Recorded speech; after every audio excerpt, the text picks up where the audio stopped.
1629 जून की एक खामोश रात के ठीक 2 बजे दुनिया का सबसे महंगा जहाज बटाविया ऑस्ट्रेलिया के साहिल के करीब एक अनजान चट्टान से टकराकर टुकड़ों में बिखर गया।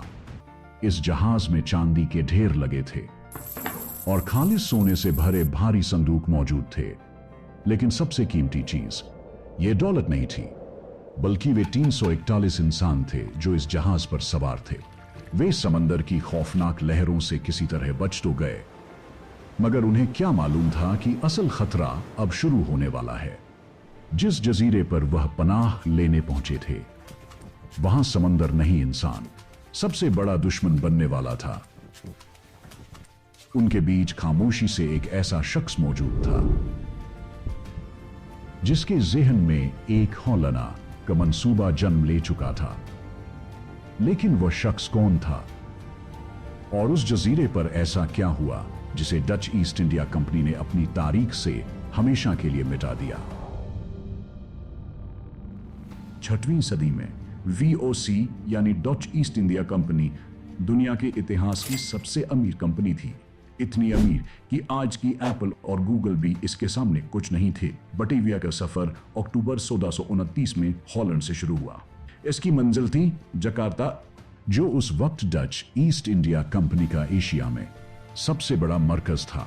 इसका मकसद था मुगल शहंशाह जहांगीर के दरबार में रसाई हासिल करना। इसके पेट में थे 2,50,000 चांदी के सिक्के, जिनकी आज की कीमत $25 मिलियन से ज्यादा है, और इस पर सवार थे 341 इंसान जिन्हें एक नई दुनिया का ख्वाब दिखाया गया था। लेकिन यह तो सिर्फ शुरुआत थी। बटाविया का वजन 600 टन से ज्यादा था। यह उस दौर की बेहतरीन इंजीनियरिंग थी। इसकी हिफाजत के लिए 30 कांसे की तोपें नस्ब थीं, जो किसी भी दुश्मन जहाज को चंद मिनटों में समंदर की तह में भेज सकती थी। चांदी के सिक्कों के अलावा इसमें 12 बड़े संदूक थे जो खालिस सोने और हीरों से भरे हुए थे। लेकिन इस फौलादी सिक्योरिटी के अंदर एक ऐसा कैंसर पल रहा था जिसे कोई तोप या कोई सिपाही रोक नहीं सकता था। जेरोनिमस कॉर्नेलिस, एक नाकाम फार्मासिस्ट जिसने जकार्ता पहुंचने से पहले ही एक ऐसा शैतानी मंसूबा बना लिया था जो किसी नक्शे पर मौजूद नहीं था। तहकीकात से पता चलता है कि बटाविया की तबाही कोई अचानक पेश आने वाला हादसा नहीं थी, बल्कि यह एक सोची समझी साइलेंट बगावत और तकनीकी नाकामी का नतीजा थी। जेरोनिमस कॉर्नेलिस मास्टर मैनिपुलेटर था। उसने जहाज के सबसे अहम शख्स कमांडर एरियन जैकब्स को अपने जाल में फंसा लिया था। उनका मंसूबा सादा था लेकिन इंतहाई खौफनाक। जहाज पर मौजूद सिपाहियों को भड़काकर कमांडर के खिलाफ करना, खजाने पर कब्जा जमाना और फिर जहाज को एक महफूज ठिकाने तक ले जाकर अपनी सल्तनत कायम करना। हादसे से चंद दिन पहले ही उन्होंने जानबूझकर जहाज की रफ्तार कम कर दी ताकि वे बाकी काफिले से अलग हो जाए और कोई उनकी मदद को न पहुंच सके। और दूसरा, गलत नेविगेशन। उस दौर में GPS मौजूद नहीं था। सिर्फ सितारों और कुतुबनुमा पर भरोसा किया जाता था। कप्तान जैकब्स ने डेड रेकनिंग नाम की एक तकनीक इस्तेमाल की जो लहरों की रफ्तार पर निर्भर करती थी, लेकिन वो एक अहम बात भूल गए। समुद्री करंट, बहरे हिंद की तेज धाराएं खामोशी से जहाज को मशरिक की तरफ धकेल रही थी। नक्शे के मुताबिक वे खुले समंदर में थे, लेकिन हकीकत में वे ऑस्ट्रेलिया के अब्रोलहोस जजीरों की खूनी चट्टानों के बिल्कुल ऊपर पहुंच चुके थे। और फिर रात के ठीक 2 बजे जहाज बटाविया ऑस्ट्रेलिया के साहिल पर एक अनजान चट्टान से टकराकर चूर चूर हो गया। अफरातफरी मच गई। 40 लोग कुछ ही मिनटों में लहरों की नजर हो गए। बाकी 300 लोग जैसे तैसे करके बंजर जजीरों पर पहुंच तो गए।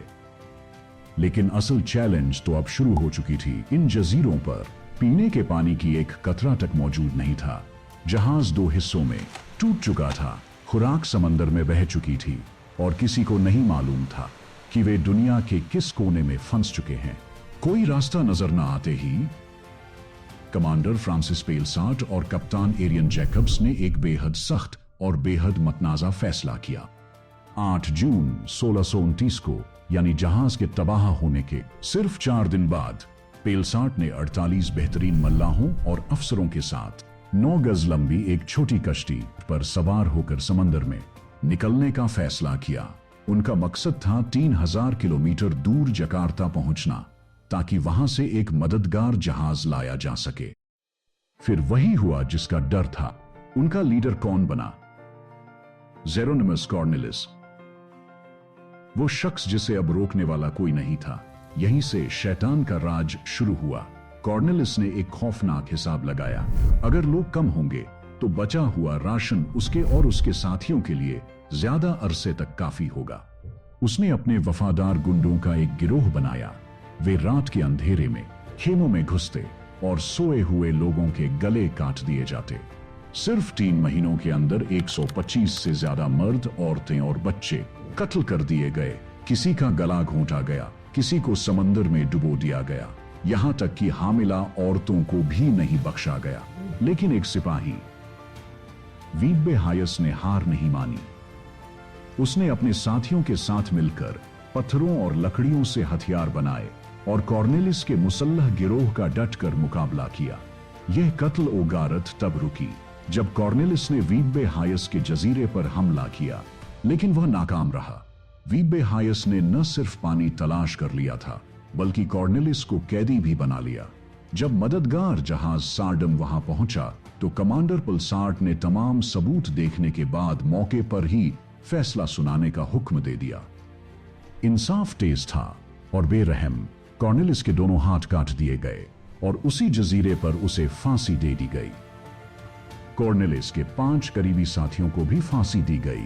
2 बागियों को ऑस्ट्रेलिया के साहिल पर अकेला छोड़ दिया गया, जो कि ऑस्ट्रेलिया की जमीन पर रहने वाले पहले यूरोपीय बन गए।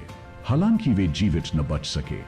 वीबे हेज को उसकी असाधारण बहादुरी और वफादारी के सले में सर्जेंट के अहदे पर तरक्की दी गई और उसे एक कौमी हीरो के रूप में नीदरलैंड्स में पहचाना गया। बटेविया की कहानी हमें यह बताती है कि तहजीब का लिबास कितना पतला होता है। सिर्फ कुछ हफ्तों की भूख और थोड़ा सा लालच एक इंसान को दरिंदा बनाने के लिए काफी होता है।